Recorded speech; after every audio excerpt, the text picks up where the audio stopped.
ये है कक्षा 6 की एनसीईआरटी इतिहास की और मैं इसे पढ़ने वाली हूँ। तो पहला अध्याय देखते हैं। अध्याय 1, क्या, कब, कहाँ और कैसे। रशीदा का सवाल। रसीदा बैठी अखबार पढ़ रही थी। अचानक उसकी निगाह एक सुर्खी पर पड़ी। 100 साल पहले। वह सोचने लगी कि कैसे कोई जान सकता है कि इतने वर्षों पहले क्या हुआ था।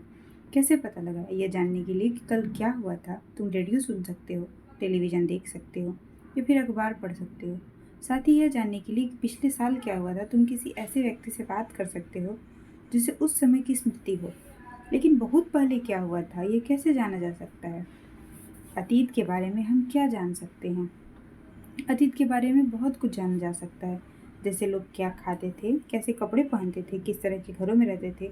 हम आखेटकों यानी शिकारियों, पशुपालकों, कृषकों, शासकों, व्यापारियों, पुरोहितों, शिल्पकारों, कलाकारों, इतिहासकारों या फिर वैज्ञानिकों के जीवन के बारे में जानकारी हासिल कर सकते हैं।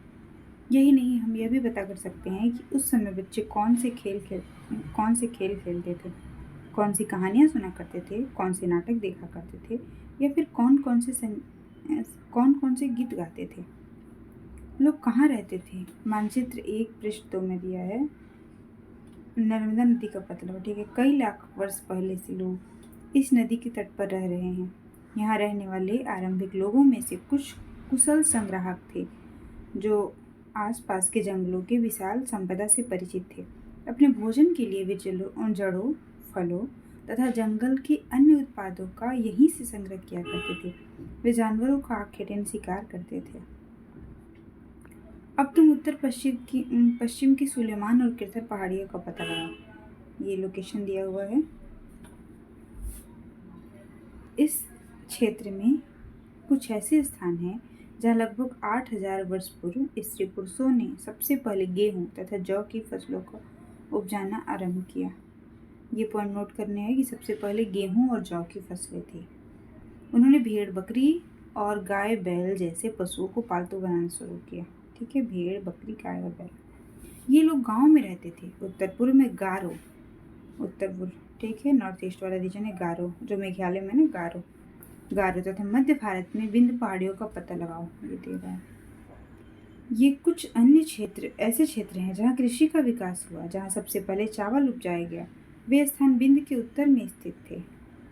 आप ये देख सकते हैं उपमहाद्वीप का प्राकृतिक मानचित्र। अच्छा, ये मतलब ये जो हमारा जैसे दिख रहा है वो बाउंड्री है भारत की असली, और जो भारतीय उपमहाद्वीप है उसकी पूरी वो ऐसे मानचित्र बना हुआ है, जिसमें काबुल नदी, सुलेमान, किरथर पहाड़ियाँ, सिंधु नदी, ये सारे आ रहे हैं जो अभी पाकिस्तान में है।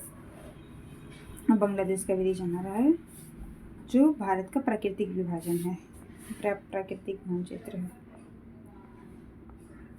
मानचित्र पर सिंधु तथा उसकी सहायक नदियों का पता लगाने का प्रयास करो। ठीक है, हम यहाँ पे देख सकते हैं सिंधु की सहायक नदियाँ हैं झेलम, चेनाब, रावी, ब्यास, सतलज। सहायक नदियाँ उन्हें कहते हैं जो एक बड़ी नदी में मिल जाती है। लगभग 4700 वर्ष पूर्व इन नदियों के किनारे कुछ आरंभिक नगर फले फूले। गंगा व उनकी सहायक नदियों के किनारे तथा समुद्र तटवर्ती इलाकों में नगरों का विकास लगभग 2500 वर्ष पूर्व हुआ। ठीक है, तो हम याद करेंगे 2500 वर्ष पूर्व नगरों का वो हुआ। गंगा तथा इसकी सहायक नदी सोन का पता लगाओ। इस मानचित्र में देख सकते हैं गंगा नदी है और सोन का फिगर है जो बिहार में प्रवाहित होती है। डेहरी ऑन सोन, डेहरी से होते हुए जाती है। कि गंगा के दक्षिण में इन नदियों के आसपास का क्षेत्र प्राचीन काल में मगध, जो वर्तमान बिहार के नाम से जाना जाता है, इसके शासक बहुत शक्तिशाली थे और उन्होंने एक विशाल राज्य स्थापित किया था। देश के अन्य हिस्सों में भी ऐसे राज्यों की स्थापना की गई थी। लोगों ने सदैव उपमहाद्वीप के एक हिस्से से दूसरे हिस्से तक यात्रा की। कभी कभी हिमालय जैसे ऊंचे पर्वतों, पहाड़ियों, रेगिस्तान, नदियों तथा समुद्रों के कारण यात्रा जोखिम भरी होती थी। फिर भी ये यात्रा उनके लिए असंभव नहीं थी। अतः कभी लोग काम की तलाश में तो कभी प्राकृतिक आपदाओं के कारण एक स्थान से दूसरे स्थान जाया करते थे। कभी कभी सेनाएं एक दूसरे क्षेत्रों पर विजय हासिल करने के लिए जाती थी। इसके अतिरिक्त व्यापारी कभी काफिले में तो कभी जहाजों में अपने साथ मूल्यवान वस्तुएं लेकर एक स्थान से दूसरे स्थान जाते थे। धार्मिक गुरु लोगों को शिक्षा और सलाह देते हुए एक गांव से दूसरे गांव तथा एक कस्बे से दूसरे कस्बे जाया करते थे। कुछ लोग नए और रोचक स्थानों को खोजने की चाह में उत्सुकतावश भी यात्रा किया करते थे। इन सभी यात्राओं से लोगों को एक दूसरे के विचारों को जानने का अवसर मिला है।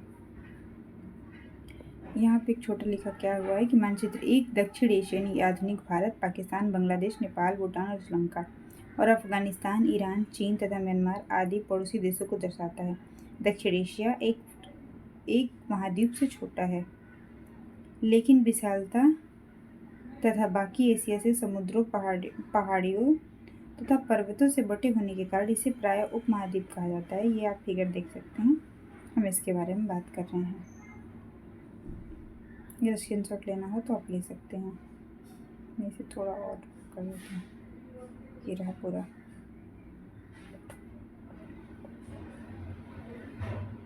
आज लोग यात्रा क्यों करते हैं?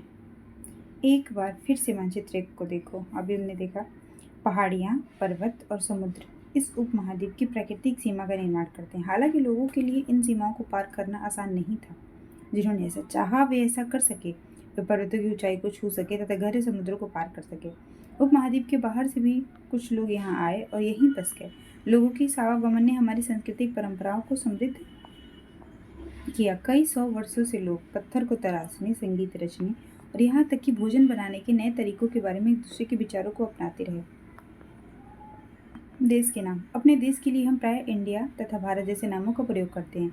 इंडिया शब्द इंडस से निकला है, जिसे संस्कृत में सिंधु कहा जाता है।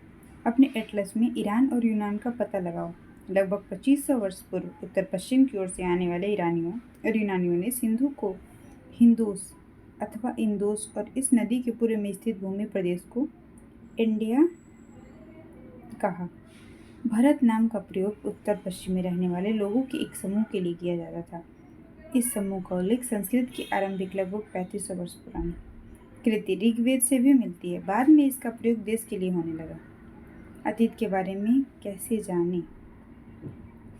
मतलब ये तो पता चल गया कि हमें इंडिया क्यों नाम दिया और भारत क्यों नाम दिया। भारत से नाम पड़ा भारत, और जो यूनानी लोग थे उन्होंने इंडिया नाम दिया। ठीक है। अतीत के बारे में। अतीत की जानकारी हम कई तरह से प्राप्त कर सकते हैं। इनमें से एक तरीका अतीत में लिखी गई पुस्तकों को ढूंढना और पढ़ना है। ये पुस्तकें हाथ से लिखी होने के कारण पांडुलिपि कही जाती है। मतलब कि जो पुस्तकें हाथ से लिखी गई है वो पांडुलिपि है। अंग्रेजी में पांडुलिपि के लिए प्रयुक्त होने वाला मैन्युस्क्रिप्ट शब्द लैटिन शब्द मेन्यू, जिसका अर्थ है हाथ से निकलना है। ये पांडुलिपियाँ प्रायः ताड़पत्रों अथवा हिमालय क्षेत्र में उगने वाले भोज नामक पेड़ की छाल से विशेष तरीके से तैयार भोजपत्र पर लिखी जाती थी। ये लिखा हुआ पांडुलिपि है। यहाँ पे मैं पढ़ भी देती हूँ। ताड़पत्रों से बनी पांडुलिपि का एक पृष्ठ। यह पांडुलिपि लगभग 1000 वर्ष पहले लिखी गई थी। किताब बनाने के लिए ताड़ के पत्तों को काटकर उनके अलग अलग हिस्सों को एक साथ बांध दिया जाता था। भोज पेड़ की छाल से बनी ऐसी ही एक पांडुलिपि को तुम यहाँ देख सकते हो। कितना खूबसूरत लिखावट है ये पेड़ के पत्ते पे। इतने वर्षों में इनमें से कई पांडुलिपियों को कीड़ा ने खा लिया तथा कुछ नष्ट कर दी गई। फिर भी ऐसी पांडुलिपियां आज भी उपलब्ध हैं। प्रायः ये पांडुलिपियां मंदिरों और बिहारों में प्राप्त होती हैं। इन पुस्तकों में धार्मिक मान्यताओं व व्यवहारों, राजाओं के जीवन, औषधियों तथा विज्ञान आदि सभी प्रकार के विषयों की चर्चा मिलती है। इनके अतिरिक्त हमारे यहाँ महाकाव्य, कविताएं तथा नाटक भी हैं। इनमें से कई संस्कृत में लिखे हुए मिलते हैं, जबकि अन्य प्राकृत और तमिल में प्राकृत भाषा का प्रयोग आम लोग करते थे। हम अभिलेखों का भी अध्ययन कर सकते हैं। ऐसे लेख पत्थर अथवा धातु जैसे अपेक्षाकृत कठोर सतहों पर उत्कीर्ण किए गए मिलते हैं। कभी कभी शासक अथवा अन्य लोग अपने आदेशों को इस तरह उत्कीर्ण करवाते थे ताकि लोग उन्हें देख सके, पढ़ सके तथा उनका पालन कर सके। कुछ अन्य प्रकार के अभिलेख भी मिलते हैं जिनमें राजाओं तथा रानियों सहित अन्य स्त्री पुरुषों ने भी अपने कार्यों के विवरण उत्कीर्ण करवाए। उदाहरण के लिए प्रायः शासक लड़ाइयों में अर्जित विजयों का लेखा जोखा रखा करते थे। क्या तुम बता सकती हो कि कठोर सतह पर लेख लिखवाने के क्या लाभ थे? ऐसा करवाने में क्या क्या कठिनाई आती होगी? कठिनाई तो आता होगा, लिखने में दिक्कत होता होगा, लेकिन फ़ायदा ये होता होगा कि बहुत लंबे समय तक चल, जैसे अशोक के शिलालेख अभी भी हम देख रहे हैं। यहाँ पढ़ दे रही हूँ मैं। लगभग 2250 वर्ष पुराना यह अभिलेख, 2250 वर्ष पुराना यह अभिलेख वर्तमान अफगानिस्तान के कंधार से प्राप्त हुआ है। यह अभिलेख अशोक नामक शासक के आदेश पर उत्कीर्ण करवाया गया था। इस शासक के विषय में तुम अध्याय 8 में पढ़ोगे। जब हम कुछ लिखते हैं तब हम किसी लिपि का प्रयोग करते हैं। लिपि अक्षरों तथा संकेतों से बनी होती है। जब हम कुछ बोलते अथवा पढ़ते हैं तब हम एक भाषा का प्रयोग करते हैं। यह अभिलेख इस क्षेत्र में प्रयुक्त होने वाली यूनानी तथा अरामेइक नामक दो भिन्न लिपियों तथा भाषाओं में है।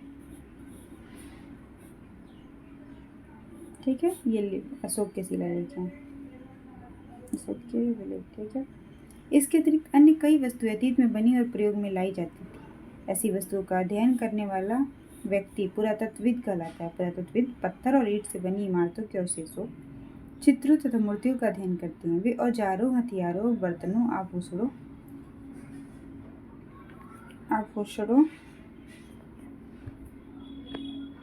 तथा सिक्के की प्राप्ति के लिए छानबीन तथा खुदाई भी करते हैं। आप ये देख लीजिए जो फिगर है, भी करते हैं। इनमें से कुछ वस्तुएं पत्थर, पक्की मिट्टी तथा कुछ धातु की बनी हो सकती हैं। ऐसे तत्व कठोर तथा जल्दी नष्ट न होने वाले होते हैं। पुरातत्वविद जानवरों, चिड़ियों तथा मछलियों की हड्डियां भी ढूंढते हैं। इससे उन्हें यह जानने में मदद मिलती है कि अतीत में लोग क्या खाते थे। वनस्पतियों के अवशेष बहुत मुश्किल से बच पाते हैं। यदि अन्न के दाने अथवा लकड़ी के टुकड़े जल जाते हैं तो वे जले हुए रूप में बचे रहते हैं। क्या पुरातत्वविदों को बोधक कपड़ों के अवशेष मिलते होंगे? पांडुलिपियों, अभिलेखों तथा पुरातत्व से ज्ञात जानकारी के लिए इतिहासकार प्रायः स्रोत शब्द का प्रयोग करते हैं। इतिहासकार उन्हें कहते हैं जो अतीत का अध्ययन करते हैं। स्रोत के प्राप्त होते ही अतीत के बारे में पढ़ना बहुत रोचक हो जाता है, क्योंकि इन स्रोतों की सहायता से हम धीरे धीरे अतीत का पुनर्निर्माण करते जाते हैं। अतः इतिहासकार तथा पुरातत्वविद उन जासूसों की तरह हैं जो इन सभी स्रोतों का प्रयोग सुराग के रूप में कर अतीत को जानने का प्रयास करते हैं। ये जो स्रोत के अध्ययन आधार पर कर रहा है वो इतिहासकार है, और पुरातत्वविद है जो यहाँ पे पढ़े थे। पुरातत्व पत्थर, ईंट ये सब बनी इमारत, अवशेष, औजार, मूर्ति, इन सबको जो पता लगा रहे हैं वो पुरातत्वविद हैं। बाएं, एक प्राचीन नगर से प्राप्त पात्र। इस तरह के पात्रों का प्रयोग 4700 वर्ष पूर्व होता था। वाह, कितना खूबसूरत है ये। दाएं, एक पुराना चांदी का सिक्का है। इस तरह के सिक्कों का प्रयोग लगभग 2500 वर्ष पूर्व होता था। हमारे द्वारा आज प्रयोग में आने वाले सिक्के से यह सिक्का कैसे भिन्न है? इसका शेप भिन्न है। हम आज जब भी सिक्का या मोहर जो भी यूज करते हैं वो गोल होता है, और चांदी का सिक्का तो ये भी देखते हैं कि रानी विक्टोरिया का है कि एलिजाबेथ का है। एटलीस्ट हमारे यहाँ तो देखते ही हैं ऐसे। ठीक है, अतीत एक या अनेक। क्या तुमने इस पुस्तक के शीर्षक हमारे अतीत पर ध्यान दिया? यहाँ अतीत शब्द का प्रयोग बहुवचन के रूप में किया गया है। ऐसा इस तथ्य की ओर से ध्यान दिलाने के लिए किया जाता है कि अलग अलग समूह के लोगों के लिए इस अतीत के अलग अलग मायने थे। उदाहरण के लिए पशुपालकों अथवा कृषकों का जीवन राजाओं तथा रानियों के जीवन से तथा व्यापारियों का जीवन शिल्पकारों के जीवन से बहुत भिन्न था। जैसा कि हम आज देखते हैं, उस समय भी देश के अलग अलग हिस्सों में लोग अलग अलग व्यवहारों और रीति रिवाजों का पालन करते थे। उदाहरण के लिए आज अंडमान द्वीप के अधिकांश लोग अपना भोजन मछलियाँ पकड़कर शिकार करके तथा फल फूल के संग्रह द्वारा प्राप्त करते हैं। इसके विपरीत शहरों में रहने वाले लोग खाद्य आपूर्ति के लिए अन्य व्यक्तियों पर निर्भर करते हैं। इस तरह के भेद अतीत में भी विद्यमान थे। इसके अतिरिक्त एक अन्य तरह का भेद था। उस समय शासक अपनी विजयों का लेखा जोखा रखते थे। यही कारण है कि हम उन शासकों तथा उनके द्वारा लड़ी जाने वाली लड़ाइयों के बारे में काफ़ी कुछ जानते हैं, जबकि शिकारी, मछुआरे, संग्राहक, कृषक अथवा पशुपालक जैसे आम आदमी प्राय अपने कार्यों का लेखा जोखा नहीं रखते थे। पुरातत्व की सहायता से हमें उनके जीवन को जानने में मदद मिलती है। हालांकि अभी भी इसके बारे में बहुत कुछ जानना शेष है। तिथियों का मतलब क्या है? अगर कोई तुमसे तिथि के विषय में पूछे तो तुम शायद उस दिन की तारीख, माह, वर्ष, जैसे कि 2000 या इसी तरह का कोई और वर्ष बताओगे। वर्ष की गणना ईसाई धर्म प्रवर्तन ईसा मसीह के जन्म की तिथि से की जाती है। अतः 2000 वर्ष कहने का तात्पर्य ईसा मसीह के जन्म के 2000 वर्ष के बाद से ईसा मसीह के जन्म के पूर्व की सभी तिथियां ईसा पूर्व ईसा से पहले के रूप में जानी जाती है। इस पुस्तक में हम 2000 को अपना आरंभिक बिंदु मानते हुए वर्तमान से पूर्व की तिथियों का उल्लेख करेंगे। इतिहास और तिथि के अंग्रेजी में BC यानी हिंदी में ईसा पूर्व का तात्पर्य बिफोर क्राइस्ट यानी ईसा पूर्व होता है। कभी कभी तुम तिथियों से पहले AD यानी हिंदी में लिखा पाते हो। यह एनो डोमिनी नामक दो लैटिन शब्दों से बना है तथा इसका तात्पर्य ईसा मसीह के जन्म के वर्ष से है। कभी कभी AD की जगह CE तथा BC की जगह BCE का प्रयोग होता है। CE अक्षरों का प्रयोग कॉमन एरा तथा BCE का बिफोर कॉमन एरा के लिए होता है। हम इन शब्दों का प्रयोग इसलिए करते हैं क्योंकि विश्व के अधिकांश देशों में अब इस कैलेंडर का प्रयोग सामान्य हो गया है। भारत में तिथियों के इस रूप का प्रयोग लगभग 200 वर्ष पूर्व आरंभ हुआ था। कभी कभी अंग्रेजी के BP अक्षरों का प्रयोग होता है जिसका तात्पर्य बिफोर प्रेजेंट यानी कि वर्तमान से पहले है। प्रश्न 3 पर 2 तिथियां जिसका पता लगाओ। इसके लिए तुम किसी अक्षर का समय, ठीक है। अन्यत्र क्या है? जैसे कि हमने पहले पढ़ा, अभिलेख कठोर सतहों पर उत्कीर्ण करवाए जाते हैं। इनमें से कई अभिलेख कई सौ वर्ष पूर्व लिखे गए थे। सभी अभिलेखों में लिपियों और भाषाओं का प्रयोग होता है। समय के साथ साथ अभिलेखों में प्रयुक्त भाषाओं तथा लिपियों में बहुत बदलाव आ चुका है। विद्वान यह कैसे जान पाते हैं कि क्या लिखा था? इसका पता अज्ञात लिपि का अर्थ निकालने की एक प्रक्रिया द्वारा लगाया जा सकता है। इस प्रकार से अज्ञात लिपि को जानने की एक प्रसिद्ध कहानी उत्तरी अफ्रीका देश मिस्र से मिलती है। लगभग 5000 वर्ष पूर्व यहाँ राजा रानी रहते थे।